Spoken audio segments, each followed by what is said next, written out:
नमस्कार, news and competition के रगड़ चैनल में आपका स्वागत है। देखते हैं उत्तराखंड की 10 महत्वपूर्ण खबरें।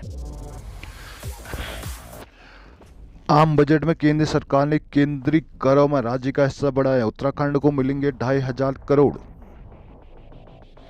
केंद्रीय बजट समाज के हर हिस्से की तरक्की का आधार। धामी। चमोली जिला पंचायत अध्यक्ष का बर्खास्तगी आदेश रद्द। प्रारंभिक परीक्षा में न्यूनतम अंक की व्यवस्था फिर लागू। रोडवेज संविदा कर्मियों को 10 लाख का बीमा। राज्य में बच्चे एक दिन बिना बैग जाएंगे स्कूल। धन सिंह।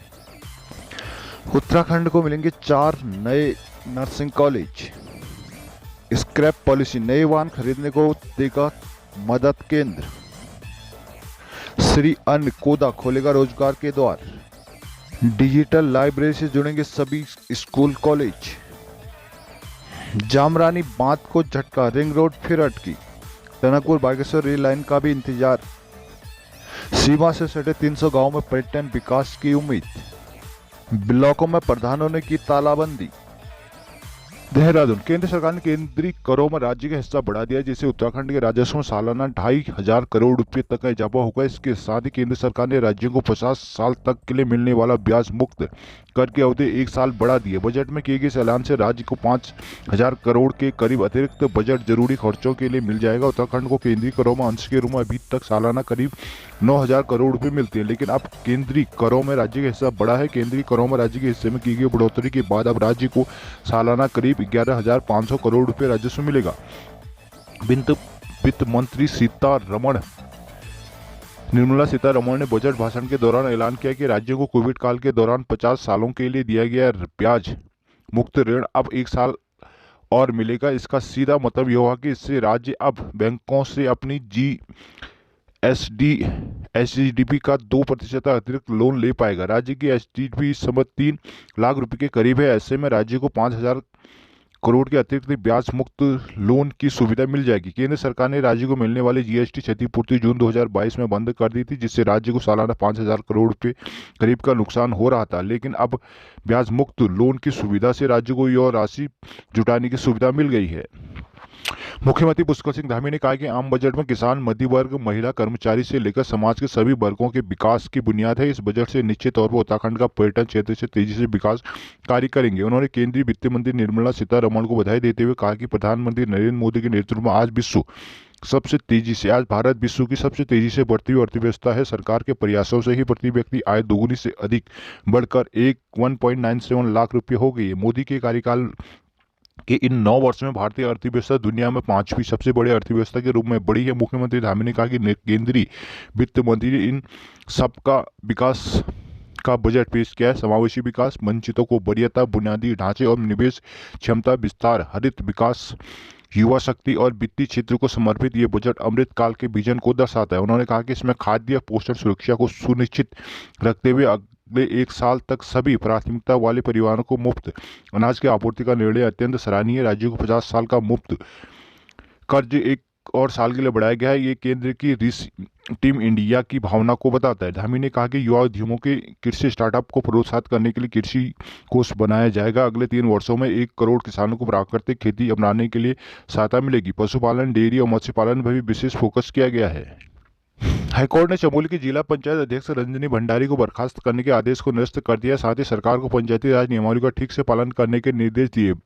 वेंकेशन जज न्यायमूर्ति शरद कुमार शर्मा की एकल पीठ ने बुधवार को मामले की सुनवाई की। मामले के अनुसार पूर्व ब्लॉक प्रमुख नंदन सिंह बिष्ट ने चमोली जिला पंचायत अध्यक्ष रंजनी भंडारी के खिलाफ 2012-13 में हुई नंदा राजाद यात्रा मार्ग पर हुई विकास संबंधित कार्यों की निविदाओं में गड़बड़ी का आरोप लगाया था, जिस पर हुई जांच के बाद सरकार ने बीती 25 जनवरी को रजनी भंडारी को पद से बर्खास्त करने के आदेश दिए थे। इस आदेश के खिलाफ रजनी ने हाईकोर्ट में याचिका दायर की। वरिष्ठ अधिवक्ता देवदत्त कामत ने इस मामले की पैरवी की। अधिवक्ता कामत ने अदालत को बताया कि रजनी भंडारी को हटाने से पहले पंचायती राज अधिनियम के प्रावधानों का पालन नहीं किया गया। जांच में पंचायती राज नियमावली का उल्लंघन किया गया।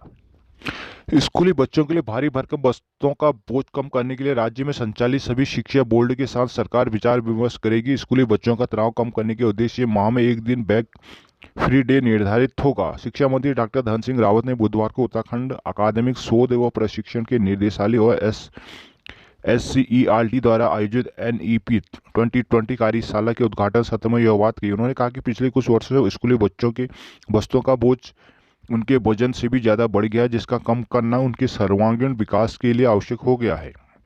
बोझ कम करने के लिए पाठ्यक्रम को त्रैमासिक अर्धवार्षिक के हिसाब से बांटते हुए पाठ्य पुस्तकों व नोटबुक का चयन भी किया जा सकता है। शिक्षा मंत्री ने कहा कि निकट भविष्य में राज्य में संचालित विभिन्न बोर्डों के साथ टीचिंग शेयरिंग को लेकर अनुबंध किया जाएगा, ताकि अच्छे शिक्षकों का एक दूसरे बोर्ड के स्कूलों में शिक्षण कार्य के लिए बुलाया जा सके, जिसका फायदा छात्र छात्राओं को मिलेगा। कार्यशाला में सचिव विद्यालय शिक्षा रविनाथ रमन ने कहा कि राज्य में NEP 2020 को लेकर जनपदों में भी कार्यशालाओं का आयोजन किया जाएगा। कार्यशाला में विधायक लैंसडाउन दिलीप रावत, सचिव रविनाथ रमन, महानिदेशक बंशीधर तिवारी, निर्देशक माध्यमिक सीमा जौनसारी, निर्देशक प्राथमिक वंदना गर्वियाल, डॉक्टर मोहन बिष्ट आदि मौजूद रहे।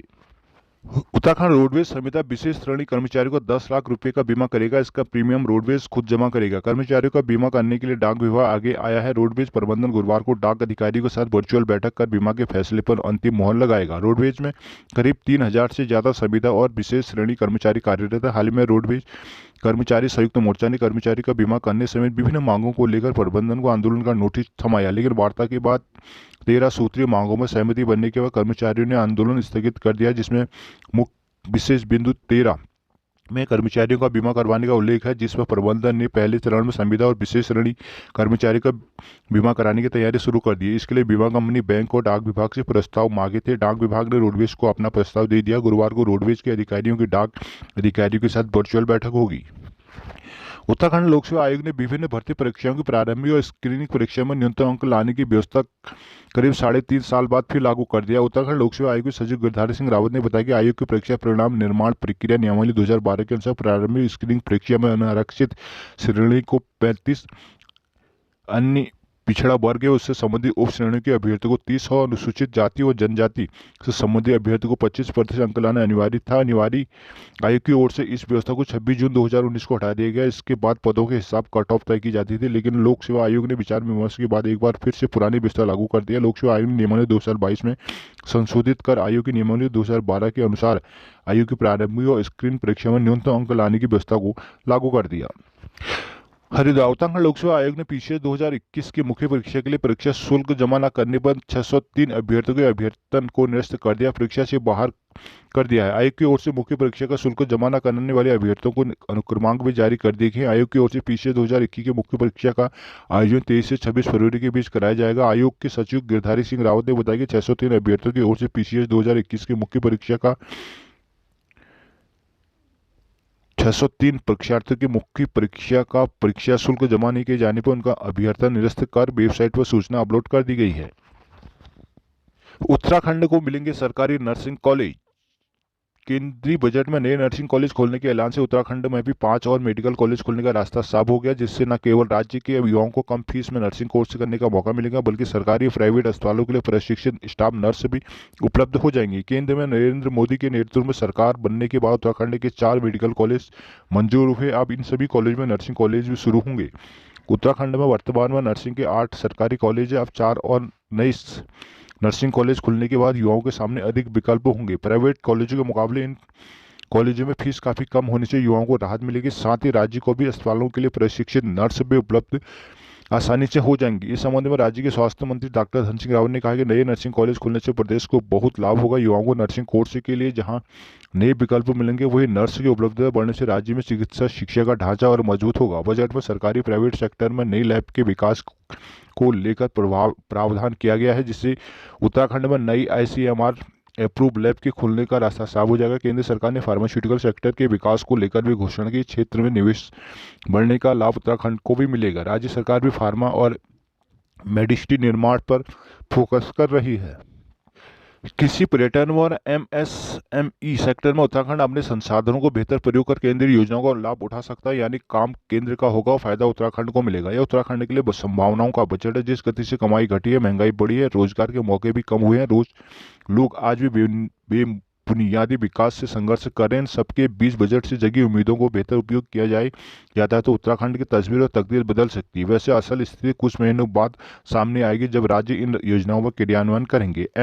एसएमई सेक्टर को ऋण में छूट से उद्योगों में तरलता आएगी और उत्तराखंड इस दिशा में मुफीद कदम उठा सकता है। उत्तराखंड की जैव विविधता के साथ हरित विकास, ऑर्गेनिक खेती और प्राकृतिक खेती के लिए बजट में किए गए प्रावधानों का इस्तेमाल कर नए आयाम स्थापित कर सकता है। तीर्थाटन को पर्यटन में बदलने की चुनौती से हम जूझ रहे हैं। नए टूरिस्ट डेस्टिनेशन के दावे और देखो अपना देश स्वदेश दर्शन योजना जैसी योजनाओं से हमें उत्तराखंड घरेलू और देशी पर्यटकों के आकर्षण केंद्र बन सकता है। 2014 के मुकाबले जिस तरह रेलवे का बजट 9 गुना बड़ा साफ है कि उत्तराखंड की रेल परियोजनाओं को भी इसमें रफ्तार मिलेगी।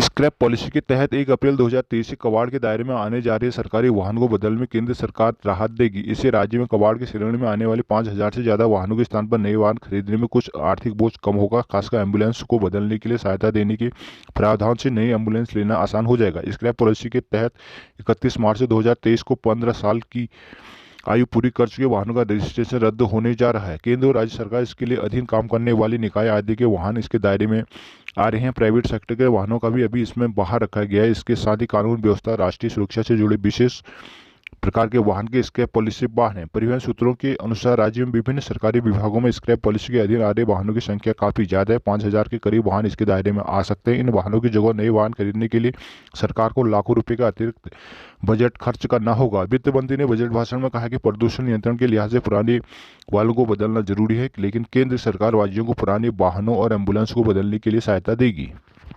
उत्तराखंड सरकार मड़वा के व्यवसाय उत्पादन की दिशा में कई कदम उठा रही है। वित्त मंत्री निर्मला सीतारमण ने भी बजट भाषण में मोटे अनाज यानी मिलेट में कोदा मड़वा का नाम पर प्रमुखता से लिया। इससे उत्तराखंड की उम्मीदों को पंख लगे हैं। राज्य में 3 साल में मोटे अनाज का उत्पादन बढ़ा है, जिसमें लोगों की दिलचस्पी बढ़ी। इस वर्ष को अंतर्राष्ट्रीय मिलेट ईयर के रूप में मनाया जा रहा है, जो उत्तराखंड के मोटे अनाज को प्रोत्साहन की दिशा में बड़ा कदम साबित हो सकता है। बजट में अन्न श्री योजना में मोटे अनाज पर विशेष जोर दिया गया है। वित्त मंत्री ने अन्न श्री में जिन अनाज को प्रमुख रूप से जिक्र किया उनमें कोदा का अलावा रामदाना भी राज्य में बड़े स्तर पर उत्पादित किया जा रहा है। उत्तराखंड में मड़वा सालाना 1,29,916 टन मीट्रिक टन उत्पादन हो रहा है, जबकि रामदाने की पैदावार 7,491 मीट्रिक टन प्रतिवर्ष है।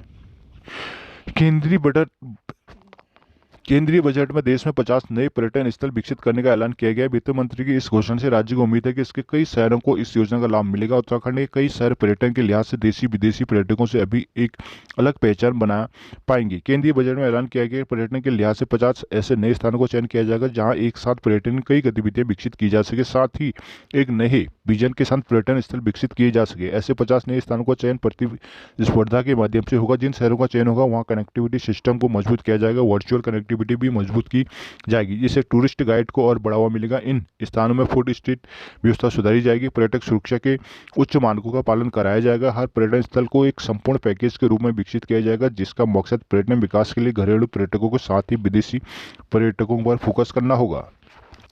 हल्द्वानी, केंद्र सरकार के आम बजट से हल्द्वानी के महत्वाकांक्षी जामरानी बांध परियोजना को झटका लगा है। बजट में केंद्रीय नेताओं के तमाम दावों के बावजूद जामरानी बांध बनाने के लिए बजट का प्रावधान नहीं किया गया, जिससे शहर के लोगों को निराशा हाथ लगी। केंद्र से रिंग रोड के लिए भी 2100 करोड़ रुपए का बजट मिलने की उम्मीद थी, लेकिन योजना के लिए बजट न मिलने से रिंग रोड के निर्माण पर फिर से ग्रहण लग गया है। जामरानी बांध परियोजना का हल्द्वानी के पिछले 48 वर्ष से इंतजार कर रहे हैं। बांध निर्माण को लेकर अब तक लोगों को निराशा ही हाथ लगी है। 1975 में बांध के निर्माण को केंद्रीय योजना आयोग ने 61.75 करोड़ की डीपीआर मंजूर की थी। 1989 में परियोजना का दोबारा आंकलन कर 144.89 करोड़ का बजट मांगा था, लेकिन यह बजट भी केंद्र से ही नहीं मिल पाया। वर्तमान में परियोजना के लिए फिर से नया प्रस्ताव केंद्र को भेजा था, जिसके बाद 10 जून 2022 को जल शक्ति मंत्रालय की ओर से बांध परियोजना के लिए प्रधानमंत्री कृषि सिंचाई योजना के तहत 2,584.1 करोड़ रुपए के बजट की सैद्धांतिक स्वीकृति दी थी। पर इस बजट में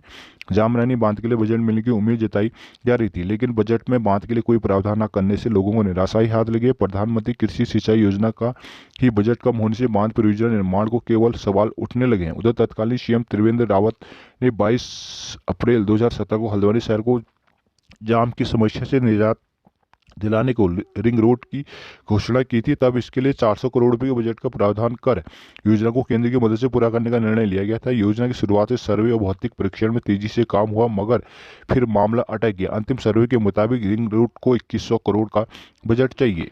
पिथौरागढ़ बजट में सीमांत के पर्यटन को बढ़ावा देने का प्रावधान किया है, जिससे सीमांत जिले में 329 गांवों के 1,54,000 से अधिक लोगों को लाभ मिलने की उम्मीद है, जिससे पलायन भी कम करने में मदद मिलेगी। बुधवार को केंद्रीय बजट में सीमांत के पर्यटन को बढ़ावा देने की व्यवस्था की जानकारी से सीमांत के पर्यटन कारोबारी उत्साहित हैं। जिले में भारत नेपाल चीन सीमा से मोनाकोट, कनाली छीना, धारचूला, मुनस्यारी के 300 से अधिक गांव लगे हुए हैं। इन गांवों में 1,54,000 से अधिक लोगों की आबादी रहती है। नेपाल सीमा से लगे मोनाकोट में हजारों से अधिक लोगों को इसका लाभ मिलेगा। मुनस्यारी में 99 गांव में 35,000 से अधिक लोगों का पर्यटन कारोबार बढ़ने से रोजगार के अवसर मिलेंगे। चीन सीमा से सटे धारचूला के 41,000 के अधिक लोगों को पर्यटन विकास से स्वरोजगार की नई राह खुल सकती है। इस तरह कराली जिला में 80 से अधिक गाँव को 40,000 से अधिक की जनसंख्या को भी इसका लाभ मिल सकता है। गांव को मुख्य सड़क से जोड़ने के लिए एक लिंक मार्गों के साथ ट्रैक भी नए बनाए जाएंगे। होम स्टे, होटल व पर्यटन गतिविधियों से जुड़े कारोबारों को भी प्रोत्साहन करने की व्यवस्था से घर पर ही रोजगार के अवसर मिल सकेंगे। सीमांत के कई क्षेत्रों में पर्यटन केंद्रों का विकास होने की उम्मीद बढ़ी है।